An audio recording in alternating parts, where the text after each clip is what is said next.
గోధుమ రవ్వ బొబ్బట్లు రెడీ అయిపోయినాయి. చిన్నగా చేసుకోవచ్చు, పెద్దగా చేసుకోవచ్చు. నేను రెండు సైజులు చేశాను.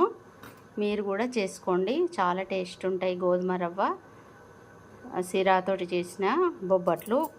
వీటిని ఇవి బొబ్బట్లు అంటారు, భక్షాలు అంటారు. ఒక 2 స్పూన్ల నెయ్యి వేసుకొని 1 కప్పు ఈ గోధుమ రవ్వ వేసుకొని వేయించుకుందాం. ఇవి గోధుమ రవ్వ బొమ్మట్లు చేసుకుందాం.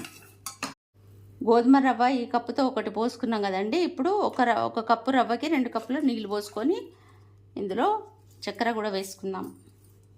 ఈ 1 కప్పు రవ్వకి 1 కప్పు పంచదార చక్కెర వేసుకున్నాం.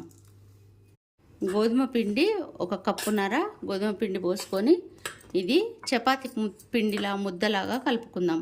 కొంచెం నూనె వేసానండి దీనిలో. ఇలా చపాతీ పిండి ఇట్లా ముద్దలాగా చేసి పక్కన పెట్టుకుందాం మూత పెట్టి. ఇలాచీ పొడి వేసుకుంటున్నాం. ఇప్పుడు కలిపి దింపుకోవడమే. ఇలా చల్లారిపోయింది.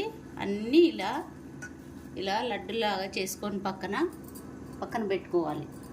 ఇవి గోధుమ పిండి ఇలా మెత్తగా నానిపోయిందండి. ఇలా కొంచెం లడ్డులాగా తీసుకొని ఇవి పూరీలాగా ఒత్తుకుందాం. ఇలా ఒక కవర్ తీసుకొని కవర్ మీద కొంచెం ఆయిల్ రాసుకోవాలి. ఇలా చేసుకొని ఇందులో స్టఫింగ్ ఈ గోధుమ రవ్వది లడ్డు పెట్టి ఇలా చేసుకొని బొబ్బట్లలాగా చేసుకోవాలి. ఇలా చేసుకొని అన్నీ ఈ విధంగా చేసుకోవాలి. స్టవ్ ఆన్ చేసి పెనం పెట్టుకొని ఇవి బొబ్బట్లు కాల్చుకుందాం.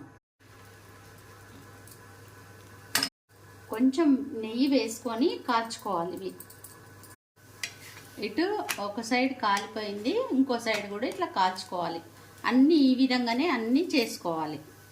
భక్షాలు బొబ్బట్లు రెడీ.